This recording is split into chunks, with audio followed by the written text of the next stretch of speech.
বছর তিনেক আগে ব্যারাকপুরের ডিবাপির দোকান লক্ষ্য করে চলেছিল গুলি। এবার সেই ব্যবসায়ীর কাছে তোলাচে হুমকি, আতঙ্কে গৃহবন্দী ব্যারাকপুরের বিখ্যাত বিরিয়ানি ব্যবসায়ী। অভিযোগ, 20 লক্ষ টাকা তোলা চাওয়া হয় ব্যবসায়ী অনির্বাণ দাসের কাছে থেকে। না দেওয়াতেই কখনো ফোনে হুমকি, কখনো মোবাইলে হুমকি ভরা মেসেজ, এমনকি গাড়ি নিয়েও ধাওয়া করে দুষ্কৃতীরা। নিজেকে বাঁচাতে গাড়ি পাল্টাচ্ছেন, কিন্তু এভাবে কদিন বাঁচবেন, কিভাবে এই ব্যবসা সামলাবেন, সেটাই এখন বড় চ্যালেঞ্জ হয়ে দাঁড়িয়েছে।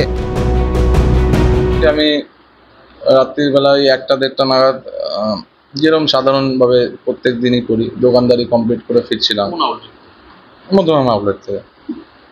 মধ্যমগ্রামেও যাই, সোদপুরেও যাই, মানে সব ব্রাঞ্চেই যেরকমভাবে যাই।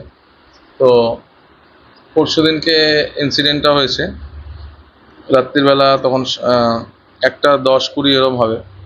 ওই মুড়াগাছা থেকে দুটো বাইক কন্টিনিউ ফলো করে আমাকে। 5 মাস আগে আমার কাছে আছে সব। তখন সেই সময় আবার সেই থ্রেড, মানে ওরা জেল থেকে কল করছে, যেমনই ব্যারাকপুরে উনার হয়েছিল সেই একই প্যাটার্নটা। আমার তো এখন তাই মনে হচ্ছে সেম প্যাটার্ন আছে। কতটা আতঙ্কে আছে? বিভৎস, প্রচুর। পরিবার তো মানে আমাকে বেরোতে দিচ্ছে না। এবার দেখুন, আমি যদি ব্যবসায় না বেরোই, আমার ব্যবসাটা কি করে চলবে? স্ট্রেস করেছিল, একজন বলছে পুনে থেকে কল করছে, আর একজনকে জেল থেকে কল করছিল, সেটা পুলিশ করেছে। 20 লাখ টাকা ডিমান্ড করেছিল। নিরাপত্তাহীনভাবে ভুগছি, মানে বাড়ির থেকে বেরোবো, বাড়ির লোক মানে রীতিমতন আতঙ্কিত। মা, বাবা, বউ, বাচ্চা সব আমরা প্রত্যেকে।